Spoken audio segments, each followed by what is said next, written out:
अस्सलाम वालेकुम व्यूअर्स, उम्मीद करती हूँ कि आप सब लोग खैरियत से होंगे। आज का जो हमारा टॉपिक है वो है ह्यूमन रिसोर्स मैनेजमेंट कि जो एचआर मैनेजमेंट है वो कैसे जो है वो अपना काम जो है वो परफॉर्म करती हैं। ठीक है, उसमें मैन पावर क्या है और स्टाफ की एम्प्लॉयमेंट जो है वो कैसे चलती है। डेफिनेशन है ह्यूमन रिसोर्स मैनेजमेंट की। ठीक है, ह्यूमन रिसोर्स मैनेजमेंट जो है वो can be defined as employing people. ठीक है, जिसमें जो है वो काम कर रहे होते हैं लोग, डेवलपिंग देयर रिसोर्सेज, अपने जो ज़राए हैं, जो रिसोर्सेज हैं उनको डेवलप कर रहे होते हैं, utilize and maintaining and compensating their services. ठीक है, in tune with the job, अपनी जॉब के साथ, एंड ऑर्गेनाइजेशनल रिक्वायरमेंट्स। ठीक है, जो भी ऑर्गेनाइजेशन को रिक्वायरमेंट होती है, जो भी उन्होंने काम करवाना होता है, ठीक है, जो भी सर्विसेज उनको चाहिए होती हैं, वहाँ पे ग्रुप ऑफ पीपल या एम्प्लॉइंग जो है वो काम कर रहे होते हैं किनके साथ, डेवलपिंग देयर रिसोर्सेज। क्लियर। यहाँ पे एक आपको जो है वो सर्कल दिखाई दे रहा है कि कैसे एचआर मैनेजमेंट जो है वो काम कर रही है। सबसे पहले आते हैं ऑब्टेन, लाइक रिक्वायरमेंट होती है और सिलेक्शन होती है। नेक्स्ट डेवलपमेंट प्लान किया जाता है जिसमें ट्रेनिंग और जो है वो डेवलपमेंट जो है वो की जाती है। नेक्स्ट मॉनिटरिंग की जाती है कि जो भी काम परफॉर्म किया गया है उसकी जो है वो मैनेजमेंट को देखना पड़ता है। ठीक है, परफॉर्म जो किया जाता है। नेक्स्ट उसको रिवॉर्ड किया जाता है, जो भी काम किया जाता है उसको कंपनसेट और बेनिफिट्स प्रोवाइड किए जाते हैं। नेक्स्ट जो लोग काम कर रहे होते हैं उनको इंगेज किया जाता है। ठीक है, कैसे, with talent management and career development के साथ। क्लियर। ये थी हमारी इसकी definition human resource management. Next आ जाता है ह्यूमन रिसोर्स के जो फंक्शंस हैं वो क्या क्या हैं। सबसे पहले है एचआर की एक्विजिशन।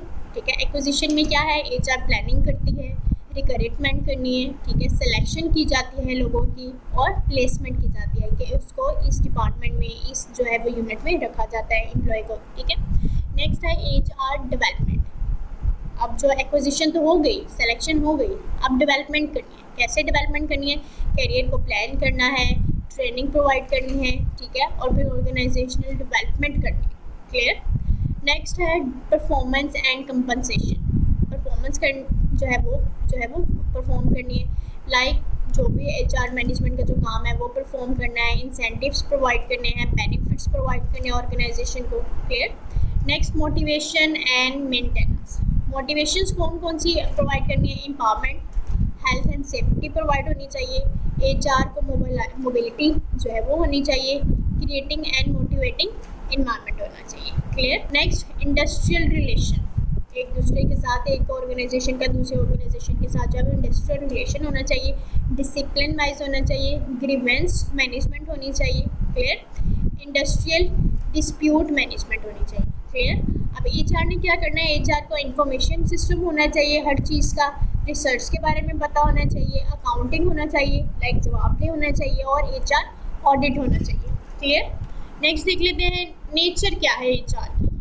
ठीक है, एचआर की नेचर में क्या आता है, इनहेरेंट पार्ट ऑफ मैनेजमेंट।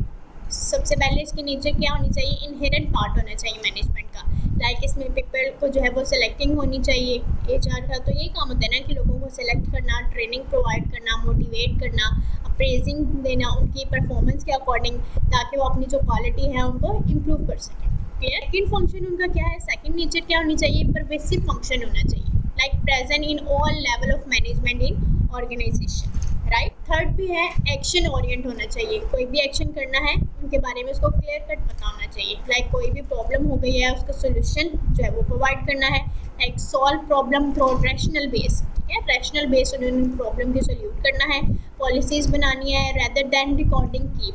ठीक है, ये नहीं करना कि जो पहले से रिकॉर्डेड है या जो पहले से बनी बनाई जो उनके पास पॉलिसीज़ हैं उन्हीं को बस बनाई जाना है, उन्हीं को बस जो है वो आगे करी जाना है। नहीं, जो भी उनको प्रॉब्लम है उनको जो है वो रैशनल बेस उनको सॉल्व। नेक्स्ट पीपल ओरिएंटेड, जो भी लोग हैं उनको उनके अपनी ऑर्गेनाइजेशन, सारी ऑर्गेनाइजेशन के बारे में पता होना चाहिए, उनको पता होना चाहिए कि उन्होंने कौन सा काम करना है और कहाँ पे काम करना है। HR management is all about people at work. ठीक है, एचआर को पता होना चाहिए कि कहाँ कहाँ पे कौन कौन से लोग काम कर रहे हैं। असाइन जॉब्स, सब लोगों को उनकी ड्यूटीज़ बतानी है, produce results, rewards, motivate them towards improvements in productivity. Clear. Then future oriented होना चाहिए, effective human resource management help organization meets its goal. Clear. Development oriented में क्या है कि एचआर मैनेजमेंट को चाहिए कि वो जो है वो फुल डेवलपमेंट में पार्टिसिपेट करे, पोटेंशियल अपना जो है वो फुली प्रोवाइड करे of employees through reward, training and job rotation. Clear. Integrating mechanism कैसे हो सकता है कि इंटीग्रेट ऐसे किया जाता है कि कोऑर्डिनेट रिलेशनशिप होना चाहिए डिफरेंट ऑर्गेनाइजेशन के डिफरेंट लेवल के अंदर जो भी लोग काम कर रहे हैं उनके दरमियान। क्लियर।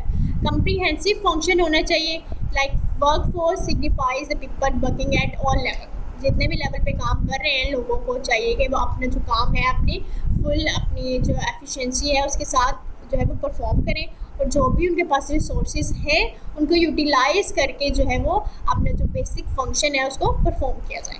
क्लियर। कंटिन्यूस फंक्शन क्या है? Human resource management is not one shot, ये एक शॉट नहीं है, ये एक ही काम नहीं है। इसमें क्या है कि इसको अलर्टनेस की ज़रूरत होती है of the human relationship in every day operation. कोई भी काम करना है तो उनको हर एक काम में अलर्टनेस चाहिए। Next, based on human relationship, ये किसकी बेस पे होता है? ह्यूमन की रिलेशनशिप में। Every person has different need, perception, expectation, the manager should give due attention to these factors. ठीक है, मैनेजमेंट को चाहिए कि सारे जो फैक्टर्स हैं उन पर फुली अटेंशन प्रोवाइड करे, हर एक के अलग जो नीड है, परसेप्शन है, ये एक्सपेक्टेशन है, उन पर फुलफिल करें। क्लियर। ये हो गई ह्यूमन की जो रिसोर्स मैनेजमेंट की नेचर। नेक्स्ट देख लेते हैं स्कोप क्या है, कैपेसिटी क्या है, क्या क्या काम वो है परफॉर्म कर सकते हैं। इन्होंने करना है प्लानिंग फिल वेरियस पोजीशन। ठीक है, डिफरेंट पोजीशन में जो है वो प्लानिंग करनी है, रिक्वायरमेंट एंड सिलेक्शन करनी है, फिर जॉब डिज़ाइन करना है, हर एक जो उनके पास एम्प्लॉय है उनको टास्क प्रोवाइड करना है, असाइन अथॉरिटी देनी है, रिस्पॉन्सिबिलिटी होनी चाहिए, ट्रेनिंग प्रोवाइड करनी है। ठीक है, जो भी न्यू एम्प्लॉय आ रहे हैं उनको ट्रेनिंग प्रोवाइड करनी है। ठीक है, की कॉम्पिटेंसीज उनको जो है वो पता है, appraisal and evaluation of the workforce. ठीक है, कोई भी काम कर रहे हैं उनको जो है वो अप्रेजल प्रोवाइड करनी है। एजुकेशनल ऑफ द वर्कफोर्स क्या है? Develop enthusiastic workforce. ठीक है, रिम्यूनरेशन ऑफ एम्प्लॉयज़ का क्या है कि फोकस करना है उनके फेयर्स पे, कंसिस्टेंसी पे और equitable compensation. Clear. Social security होनी चाहिए, वेलफेयर प्रोवाइड करना है कि वर्किंग कंडीशन होना चाहिए, ट्रांसपोर्ट प्रोवाइड करना चाहिए और मेडिकल असिस्टेंस होनी चाहिए। Review and audit of the personal policies, इसमें इंश्योर करना है एचआर को अपनी सारी पॉलिसीज़। क्लियर।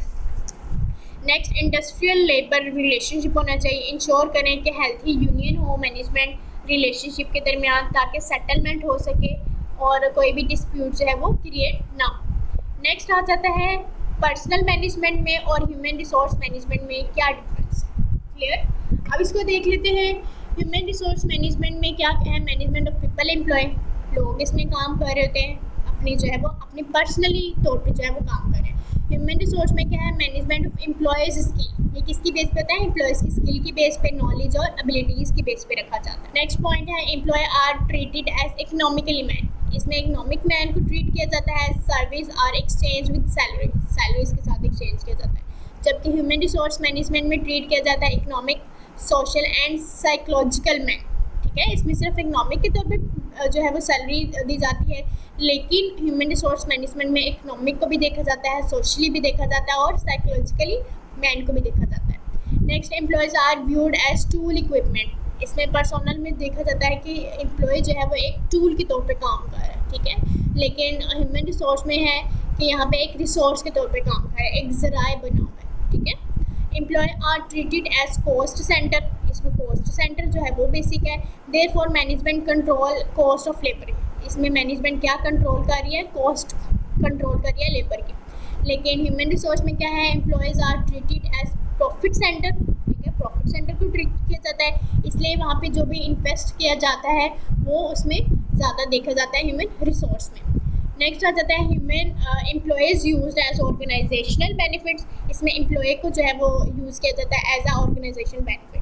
लेकिन एचआर में देखा जाता है employees use for multi mutual, ठीक है, multi mutual benefits for organization, employees and families. Clear. Personal management में फंक्शंस इज ओनली जो है वो एक्सिलरी होना चाहिए, सेकेंडरी होना चाहिए, जबकि एचआर में जो है वो प्लान्ड होता है, पहले ही प्री प्लान्ड होता है, जबकि ये शॉर्ट टर्म पर्सपेक्टिव के लिए होता है, जबकि एचआर जो है वो लॉन्ग टर्म पर्सपेक्टिव के लिए होता है। क्लियर, इनके जो डिफरेंस है क्लियर हो गया।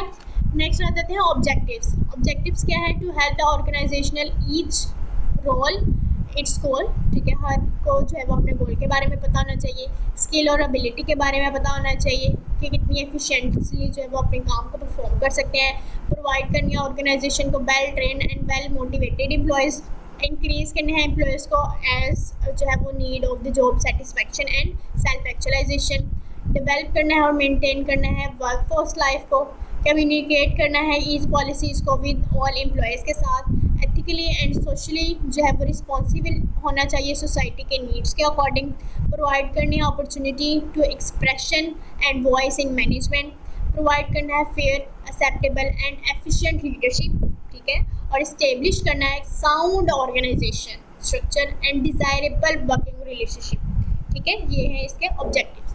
नेक्स्ट आ जाते हैं importance of human resource management.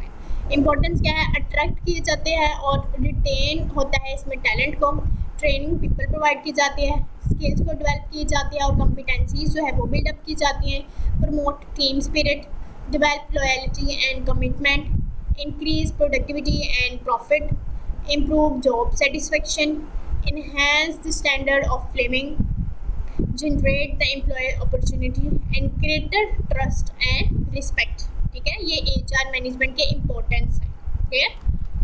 Next आ जाता है क्वालिटीज़ क्या क्या होनी चाहिए, physically mentally and morally quality कौन कौन सी होनी चाहिए, फिजिकली उनकी health, vigour, energy, strength, address provide होना चाहिए, मेंटली एबिलिटी होनी चाहिए कि वो हर चीज़ को अंडरस्टैंड कर सके, लर्न कर सके, जज कर सके और अडेप्टेबल हो सके, ठीक है। मॉरल में क्या है, फेमनेस होनी चाहिए, रिस्पॉन्सिबल होना चाहिए, इनिशिएटिव होना चाहिए, लॉयल एंड डिग्निटी होनी चाहिए। एजुकेशनल में क्या है, उनको जो है वो नॉलेज होना चाहिए अबाउट ईच फंक्शन, ठीक है, जो भी परफॉर्म करें। टेक्निकली जो है वो नॉलेज को अपने फंक्शन के अकॉर्डिंग जो है वो पिक्यूलर होना चाहिए, एक्सपीरियंस होना चाहिए, rising from work from proper, clear. Other इसमें कौन कौन सी क्वालिटीज़ आ जाती हैं, alert mentally, competencies to take quick decision, honesty, integrity, patience, good leader, socially responsible होना चाहिए, गुड कम्युनिकेटर होना चाहिए, कोर्टियस होना चाहिए, वेल मैनर्ड होना चाहिए, कॉन्फिडेंट होना चाहिए, ओपन माइंडेड होना चाहिए, एप्रिशिएबल होना चाहिए, active listener and strategical thinker, ठीक है। ये सारी क्या है, HR मैनेजर की क्वालिटी है। नेक्स्ट आ जाते हैं इन्वायरमेंटल फैक्टर, कौन कौन से इफेक्ट करते हैं ह्यूमन रिसोर्स मैनेजमेंट। इकोनॉमिकल जो है वो इन्वायरमेंट फैक्टर जो है वो इफेक्ट करेगा, legally, technologically and social culture. पहले देख लेते हैं इकोनॉमिक में क्या आता है, population, workforce, market condition, national income, salary, ठीक है, जो भी नेशनली जो है वो प्रोवाइड की जा रही है, और इन्फ्लेटरी प्रेशर कि जैसे महंगाई ज़्यादा हो गई है तो इकोनॉमिकली जो है वो सैलरी जो है वो increase and up and down होना, ये सारे क्या है इकोनॉमिकली फैक्टर डील होता है। लीगली इन्वायरमेंट में क्या आएगा, नो डिस्क्रिमिनेशन ऑन सेक्स पे कोई भी डिस्क्रिमिनेशन नहीं होनी चाहिए, at least prescribed total employees must be belong to SC and physically handicap, ठीक है, हैंडीकैप नहीं होने चाहिए, safety and working condition provide करना चाहिए, और इंडस्ट्रियल रिलेशनशिप होना चाहिए between employees, clear. Technological environment में है, इलेक्ट्रॉनिकल इश्यूज हो सकते हैं, ओपन डोर पॉलिसी होती है, कम्युनिकेट विद एनीवन और organization, global monitoring and virtual office, clear. Socially economic में आता है एक्सपेक्टेशंस ऑफ सोसाइटी, उसको फुलफिल करना है, societal status of the job, achievement of work, authority structure, workforce ability and role of labour union, ये सारे हैं इन्वायरमेंटल फैक्टर जो कि HR को अफेक्ट करते हैं। नेक्स्ट आ जाते हैं फ्यूचर क्या है HR मैनेजमेंट का, कि कौन कौन सी चीज़ें जो इन्फ्लुएंस कर रही हैं, ठीक है, कौन कौन से फैक्टर्स हैं वो अफेक्ट करते हैं HR मैनेजमेंट, कौन के इश्यूज हैं। Increase in size of workforce, के काम का बहुत ज़्यादा बर्डन पड़ गया है, ठीक है, डिमांड ज़्यादा हो गई है फॉर बेटर पे, बेनिफिट्स एंड वर्किंग कंडीशन के लिए। कंपोजिशन ऑफ वर्कफोर्स, ठीक है, काम जो है वो ज़्यादा हो गया है। The rising percentage of the women in workforce, ठीक है, demand for equal pay and general iniquity, ठीक है, एम्प्लॉयज़ एक्सपेक्टेशन ज़्यादा हो गई हैं, ठीक है, सो वर्कर आर बेटर एजुकेटेड हो गए हैं, मोर डिमांड करने लग गए हैं, वॉइस उनकी स्ट्रॉन्ग हो गई है, financial and non financial demanding करने शुरू हो गए हैं। चेंजेस इन टेक्नोलॉजी, ठीक है, इंक्रीज इन ऑटोमेटेशन ज़्यादा हो गई है, मॉडर्नाइजेशन आ गई है, हर चीज़ में कंप्यूटराइजेशन हो गई है, सारी चीज़ें। एम्प्लॉयज़ को जो है वो अपडेट होना चाहिए अपने नॉलेज को, अपनी जो है वो स्किल्स को, ताकि ये सारी चीज़ों को जो है वो टैकल कर सके। लाइफ साइकिल जो है वो चेंज हो गया, people are ready to change the job, ठीक है, shift location, start up companies and even experience with untested ideas. Clear. Environmental challenges आ जाते हैं लाइक प्राइवेटाइजेशन एफर्ट्स, ठीक है, will gathered momentum, burden of training हो सकती है, रीट्रेनिंग फॉल्स हो सकती है, शोल्डर ऑफ एचआर मैनेजर हो सकता है, reserve categories monitoring will loss important during selection employees, personnel functions में आ सकता है, जॉब रीडिज़ाइन किया जा सकता है, कैरियर की अपॉर्चुनिटी जो है वो increase and up and down हो सकती है, productivity, reward, safety and welfare, ठीक है, टैलेंट हंटिंग हो सकती है, डेवलपिंग रिटेनिंग हो सकती है, lean and mean management, good by two the old employees, ठीक है, labour relations and health care benefits, ये सारे हैं ह्यूमन फंक्शन जो है ह्यूमन रिसोर्स मैनेजमेंट के इन्फ्लेक्टिंग फैक्टर्स हैं जो कि फ्यूचर में उनको अफेक्ट कर सकते हैं। क्लियर। आगे रोल्स एंड रिस्पॉन्सिबिलिटीज़ हैं, ठीक है, कौन से है, focus on strategical HR issues पे जो है वो फोकस करना चाहिए ताकि जो है उनके अपकमिंग जो प्लान्स हैं वो अपडेट रहें। इश्यूज़ हैव बीन आइडेंटिफाइड, ठीक है, आइडेंटिफाई होने चाहिए एंड डेल्थ विद इक्विटी, ठीक है, एडिक्वेटली जो है वो उसको डील किया जाए और इनको इनबिल्ड एडवांटेज प्रोवाइड किया जाए। प्रोएक्टिव एक्शन होना चाहिए, ठीक है, जो कि रिएक्शन बेस्ड जो होना चाहिए। पुटिंग एक्शन इन प्रैक्टिस उनको प्रोवाइड करनी चाहिए कोई भी इशू राइज होने से पहले। डेवलपिंग इंटीग्रेटेड एचआर सिस्टम, ठीक है, वर्किंग एज चेंज एजेंट, कोई भी चेंज हो गया है तो उसमें जो है वो काम करने की सलाहियत होनी चाहिए। मार्केटिंग ऑफ एचआर पोटेंशियल होना चाहिए, must be able to provide their contribution in to enterprise. Clear. Outsources HR functions होने चाहिए, business instructor and external supplier to take responsibility and risk for HR function. Clear. Action, chance and things, ये सारी चीज़ें होनी चाहिए। Clear. Next है human resource की planning कैसे की जाती है, टाइम टू प्लान कैसे करना है। Man power planning is the process, आदमी को जो है वो प्लानिंग करनी चाहिए, किसमें, एक ऐसा प्रोसेस है जिसमें इंक्लूड किया जाता है फोरकास्टिंग, ठीक है, रखा जाता है, डेवलप किया जाता है, इम्प्लीमेंट किया जाता है एंड कंट्रोल किया जाता है, by which a firm ensure that it has the right number of people, इसमें जो है वो नंबर ऑफ पीपल होने चाहिए and right kind of people, लोग भी अच्छे होने चाहिए, जगह भी अच्छी होनी चाहिए, एट राइट टाइम, अच्छे टाइम पे डूइंग वर्क ताकि वो काम करें, for which they are economically must useful, कि जिसके लिए उनको हायर किया गया है। ये है किसके अकॉर्डिंग, अकॉर्डिंग टू गिजलर के अकॉर्डिंग है human resource planning. Clear. Next आ जाते हैं ह्यूमन रिसोर्स प्लानिंग के कुछ ऑब्जेक्टिव्स होने चाहिए।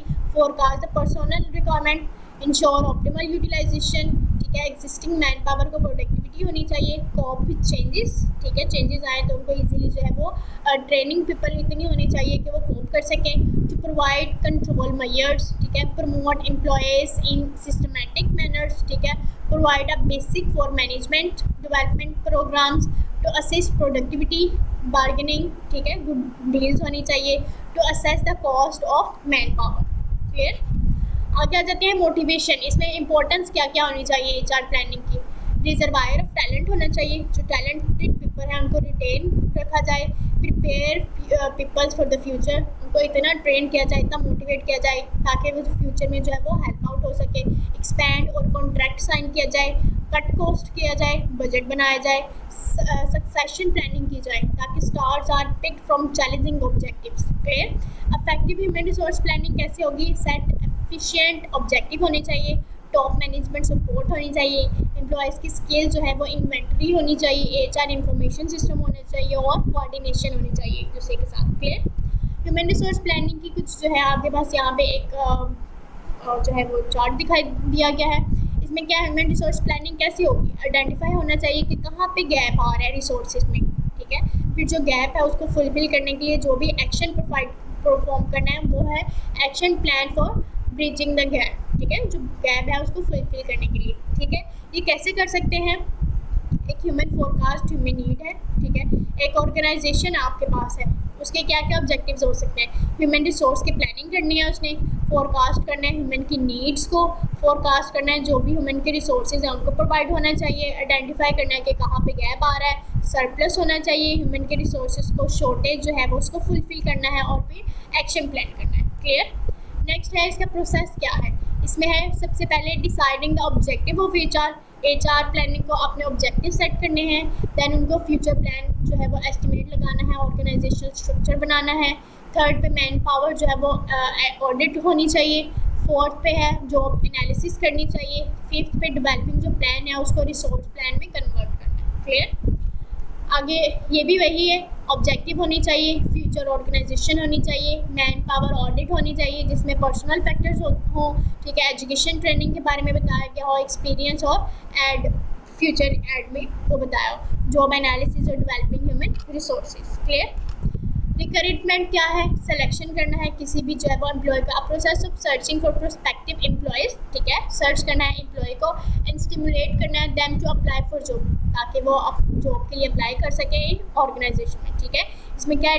Define the requirement, to stage attractive potential employees and selection right people. Clear? Factors कौन कौन से इफेक्ट हो सकते हैं रिक्रूटमेंट में? इंटरनल फैक्टर और एक्सटर्नल फैक्टर। इंटरनल में है कंपनी की जो पे पैकेज है वो हो सकता है, क्वालिटी कैसी है, ठीक है, किसी भी ऑर्गेनाइजेशन की, ऑर्गेनाइजेशनल स्ट्रक्चर क्या है, कैरियर प्लानिंग, कंपनी का साइज़ क्या है, कंपनी के products, companies growth rate and cost requirement. External factors में आ जाता है socio economical factors, supply demands factors, employment rate क्या है, लेबर मार्केटिंग कंडीशन क्या है, रिजर्वेशन फॉर जो है वो कास्टिंग क्या है और इंफॉर्मेशनल सिस्टम क्या है। क्लियर?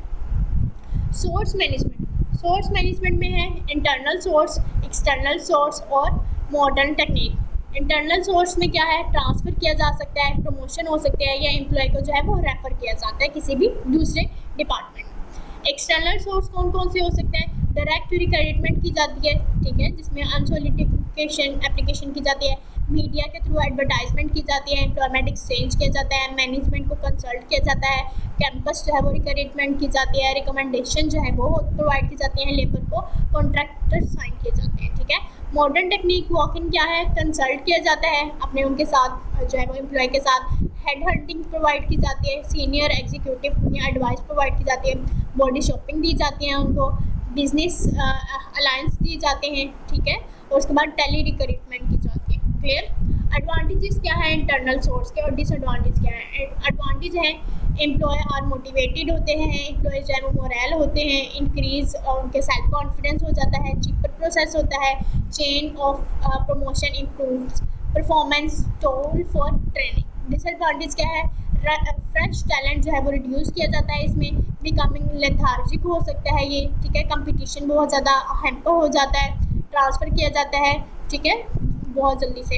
एडवांटेज क्या है? एक्सटर्नल सोर्स के attract qualified personnel, wider choice, fresh talent होता है इसमें और कम्पिटिटिव स्पिरिट होता है। डिसएडवांटेज आ जाते हैं इसमें, एक स्टाफ की एग्जिस्टेंस जो है वो डिससेटिस्फेक्शन होती है, कंज्यूमिंग प्रोसेस जो है वो लेंथी हो सकता है, कॉस्टली प्रोसेस होता है और अनसर्टेन रिस्पॉन्स होता है। फिर सिलेक्शन आ जाती है, पहले रिक्रूटमेंट देखा था, अब सिलेक्शन है। सिलेक्शन एक ऐसा प्रोसेस है जिसमें पिक किया जाता है किसी भी इंडिविजुअल को, ताकि वो एक ऑर्गेनाइजेशन के अंदर रह के अपने जो है वो क्वालिफिकेशन के अकॉर्डिंग काम कर सके। बेसिक पर्पस इसका होता है इंडिविजुअल का who can must successfully perform the job from the pool of qualified candidate. Clear?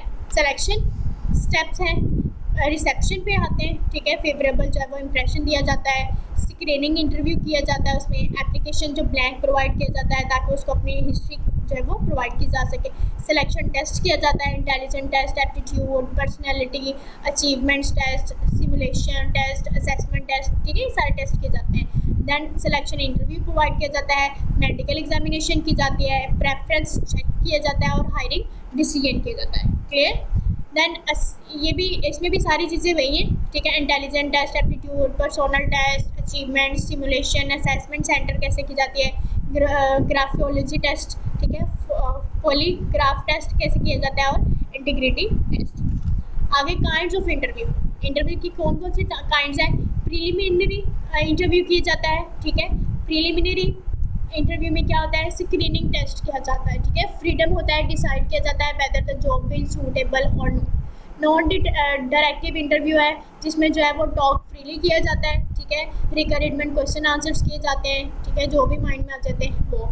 Directive structure के प्री प्लान स्ट्रक्चर जो है वो इंटरव्यू किया जाता है, सूटेबल सिचुएशनल इंटरव्यू क्या है, एप्लीकेशन जो है वो दी जाती है, ठीक है, इमेजिनरी, ताकि जो है वो अगला बंदा उसको रिस्पॉन्स कर सके। बिहेवियर इंटरव्यू, ठीक है, बिहेवियर देखा जाता है कि और शी कैन जो है वो कैसी किसी सिचुएशन को कैसे जो है वो फेस करते हैं। स्ट्रेस इंटरव्यू, ठीक है, एम्बेरसमेंट प्रोवाइड की जाती है, रूड और इंसल्टिंग क्वेश्चन किए जाते हैं। पैनल इंटरव्यू, ठीक है, इसमें 3 से 4 बंदे जो है वो इकट्ठे बैठे होते हैं और वो इंटरव्यू लेते हैं। क्लियर? एरर्स कौन कौन से आ सकते हैं? हेलो इफेक्ट हो सकता है, लेटेंसी टेस्ट, ठीक है, projection and stereotyping. Halo effect में आता है the interview should assess the whole candidate, पूरे कैंडिडेट देखा जाता है। पर्सनैलिटी भी देखा जाता है। Should not be led away by any one of the trait और अचीवमेंट, कोई भी अगर उसमें ट्रेड में कोई कमी आ जाती है, कोई अचीवमेंट में आ जाती है तो उसको एरर आ जाता है इसमें, ठीक है, ये हेलो इफेक्ट है। नेक्स्ट आ जाते हैं मर्सी। मर्सी टेस्ट में, लेनिसी टेस्ट में क्या है, when a candidate is rated by 2 rater, ठीक है, इसकी रेटिंग की जाती है, इसकी 0 to 4 रेटिंग होती है, अगर तो 0 to 6 रेटिंग होती है। रेटिंग जो है वो 2 नंबर पे आ जाए, देयर रेटिंग में be different, one with higher score and other with the low score which result in error, ठीक है, रेटिंग में अगर डिफरेंस आ जाए, ठीक है, ग्रुप में कैंडिडेट के, तो इसमें भी जो है वो एरर आ सकता है। प्रोजेक्शन कैसे होगी, interviewer expect his own quality, उसकी अपनी क्वालिटीज़ की बेस पे किया जाता है, स्किल्स की बेस पे, opinion, values as his resemble his age, voice and background. Stereotyping में क्या है, this error arise when interviewer have already form mental association between particular community, culture and origin, ठीक है, ओरिजिन, कोई भी इसमें जो है वो पर्टिकुलर इशू आ गया है उसमें, ठीक है, मेंटली एसोसिएशन, तो एरर आ सकता है। This is an undesirable quality of any interview. ये था हमारा आज का लेक्चर। उम्मीद करती हूँ कि क्लास आपको लेक्चर जो है वो समझ आ गई होगी। कोई भी क्वेश्चन हो तो काइंडली इनबॉक्स में जाके पूछ लीजिएगा। जज़ाकल्लाह।